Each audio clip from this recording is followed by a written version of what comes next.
Hi, it's Alaska Granny. Today I wanted to share with you a prepping to-do list. These are the chores and things that I'm doing to make sure that my prepping supplies, my food storage stockpile, are being rotated, maintained, and that I'm keeping track that I actually have the supplies that I need. One of the things I like to do about every 6 months is I go into my food stockpile and I find my cans of evaporated milk, sweetened condensed milk, the Media Crema, which is table cream, and I turn them upside down and I let them sit on their heads for a few months, and then the next time I'll turn them back over, and it makes sure that they don't separate. I find that with things like milk and cream, even the coconut milk, I like to do that. I feel like the consistency stays better in the can if I stand them on their heads part of the time. When I buy pouches of food, I like to put them into a sturdy container so that they're collected on the shelf and that they stay together on the shelf, and then it can help keep them from slipping over, falling down, even getting punctured. Depending on how many of each item you have can depend on the size of the bins that you use. I find also that if I have a lot of them and I want to stack them, I can slide them down into the box and put on a lid, and then I can put another package on top if I need to. It depends on the amount of food you have, the space that you have, and the types of items that you have in your pantry. This can help them from getting punctured. It can also maybe keep things from chewing on them, but it's not airtight, and so it's not going to keep little pantry bugs from getting around inside. You would need a more airtight container if you wanted to keep, say, pantry bugs out. If you want to deter pantry bugs, you want to make sure that your pantry shelves are as clean as possible. So I like to wipe them down with a soapy cloth, and then I finish with a cloth that's with vinegar, and I spread it around so that that helps deter things. Then I get a fresh package of bay leaves or laurel leaves, and I crinkle those around and put them in the corners of the shelves. You can also put a bay leaf in with your dried things like rice and beans, and that can help deter all kinds of little critters. But the best way to keep things out is to store things as airtight as possible. And then of course you want to store your food cool, dark, and dry for it to last the longest. Next, I look through my food stockpile. What are some foods that need to be rotated? And the first one that I like to make sure I rotate promptly is pineapple, because I've had cans of pineapple bloat, spurt, leak, and just cause havoc in my pantry. So I like to have canned pineapple, but I don't like to store it longer than the date on it for sure, because that is the food that I've had problems with. So I decided, what kind of a shelf meal or a meal in a bag could I put together with this can of pineapple? So I took my can of pineapple and I thought that would be good as a fried rice. So I have a package of the Knorr chicken fried rice. Then how can I make it tastier? I have an overabundance of Spam, so I decided I could cube up the Spam, fry it a little bit, add it in with the rice and the pineapple, maybe some teriyaki sauce or soy sauce, and then to give it an extra crunch, I have a can of water chestnuts. Water chestnuts are nice if you ever have a soup or a stew that you feel like it just is so blah, nothing has any bite or crunch to it. Add in water chestnuts. They don't really add any flavor, but they can add that little bite of food that gives you something to chew on, gives it a few more little solid type things that can make your too mushy foods more interesting.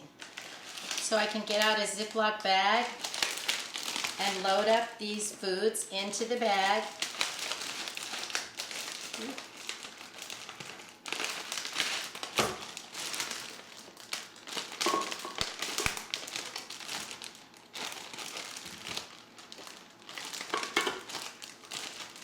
I have my meal in a bag, and sometime in the next few weeks I can pull out this bag and make this meal and have rotated these foods out of my pantry. There's nothing special about a meal in a bag.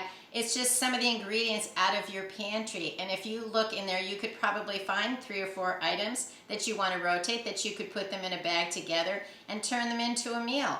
Let us know in the comments below what are some items that you can rotate out of your pantry this week so that you can rotate that food, keep utilizing it, and come up with some interesting meals.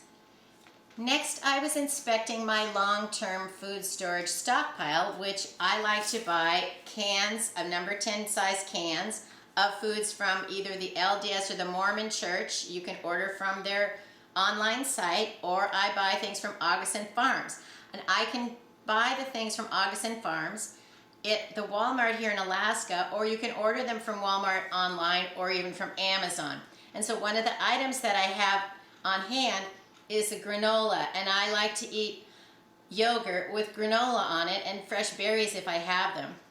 But something to notice about these cans is we think of them as all lasting 30 years, and that isn't true. And if you look on them, for example, this one says it lasts for 10 years.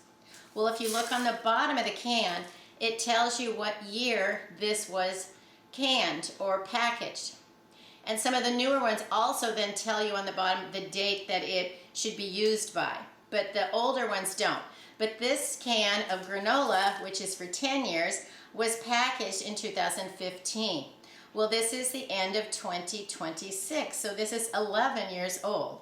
And so it's time that I rotate this out. I don't want to keep it for another 10 years and find out that it isn't any good anymore. I'm confident that it's going to be fine, and I have another one as a backup in my long-term food storage that has a different date on it. So that's one of the strategies. If you're going to buy several of these kind of foods, get them at a different time rather than all at once so that they don't become expired all at once. I bought 3 cans of the cheese powder and I was examining it, and they all go expired. And their best by date is all in the same year. And I should have bought them maybe one per year. But I guess at the time I was concerned about having enough in case something went wrong in our world, which there are certainly ebbs and flows in that. So pay attention to your longest lasting foods, that they're still sealed up well, stored airtight, and that the date on them is still within a reasonable amount of time. The longest lasting dried foods like rice and beans, oatmeal, pasta, even some of the just mashed potato flakes, those can last for 30 years. And a lot of the foods that you buy like this can last for 30 years, but you need to pay attention because not all of them will. One of the tips to notice is something like granola is not just a single ingredient like rice or beans. And so when you start adding in other ingredients, that's what changes it. When that first ingredient goes out of date or rancid, that's when the rest of the product becomes no longer safe to eat. So that's why we need to pay attention to those dates and don't just take it for granted. And isn't it remarkable how this has been in my pantry for 11 years? It didn't seem like 11 years went by that I've had this can, and some of my food is longer than that. Yeah. Something that I do when I store these away is I include the little P38 or P51 or whatever it is, can openers under there. So in an emergency, I have an extra can opener. And here there is one. My favorite can opener for opening these is the swing away, because you can see you can really open this up a long way. It has a big crank on it that you can go all the way around, and so then it's easier to get a big can open. I know the older I get, the less strength I have in my hands, and so having can openers that are actually easier to use are important to me. So let's open up this Augason Farms Granola.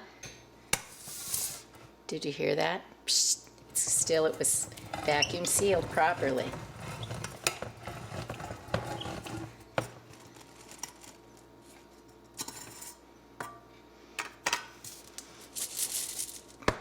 And there's the granola. Now usually in here somewhere there are oxygen absorbers. There it is.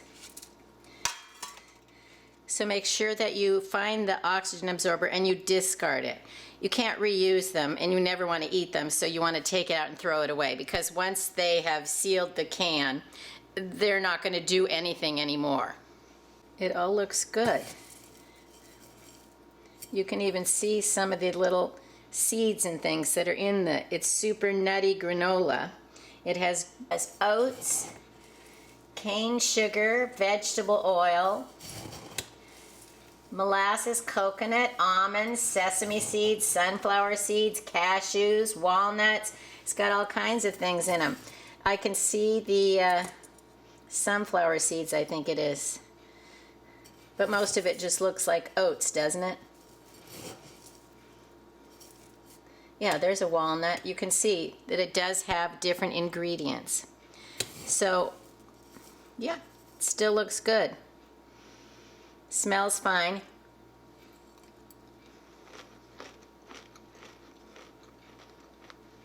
Tastes great. Now, once you open these, you can seal them, keep them in the same container, and put on the lid, and they can still last for like a year. Or you could put them into dry jars with tight-fitting lids, so that you don't have to have this whole container, especially if you start using like half of it. It's easier to have it in a smaller container. The last item on my prepping to-do list was dealing with my personal health. That back in the fall of last year, I injured my knee, and I've been going through therapies and having to have a long recovery, because when you get older, things just take longer to heal. So I find that I wake up in the night and my knee might be throbbing, even though I feel like it's probably at 90 or to 95% healed. But I like to put the Asper cream on it with lidocaine, because if it's just throbbing in the night, this helps it to feel better. So I've been using this, and I thought I need to make sure that I have an extra one on hand, because nobody wants to be uncomfortable in the middle of the night. So this is a first aid type personal care product that I wanted to be sure that I have for me. And so I bought an extra one. I ordered it on Amazon, and here it is. So look over the products that you count on having and make sure that you have them when you need them. If it's over-the-counter medications, make sure that you have enough so that if something happens, you can get through any kind of a health concern or an emergency. That's my prepping to-do list. I accomplished those things that I was wanting to. And prepping is something that you pick away at a little bit at a time. It doesn't always mean buying fancy gear or big old flats of food or big bags of beans and rice. Those things can happen too, but you also need to make sure that you are maintaining your products and your supplies. You need to be using, rotating, and replacing your foods, checking on the food that it's still good to eat, and then having a supply of the items that keep your life running smoothly. I hope you'll like my video, share it, please subscribe to the Alaska Granny channel.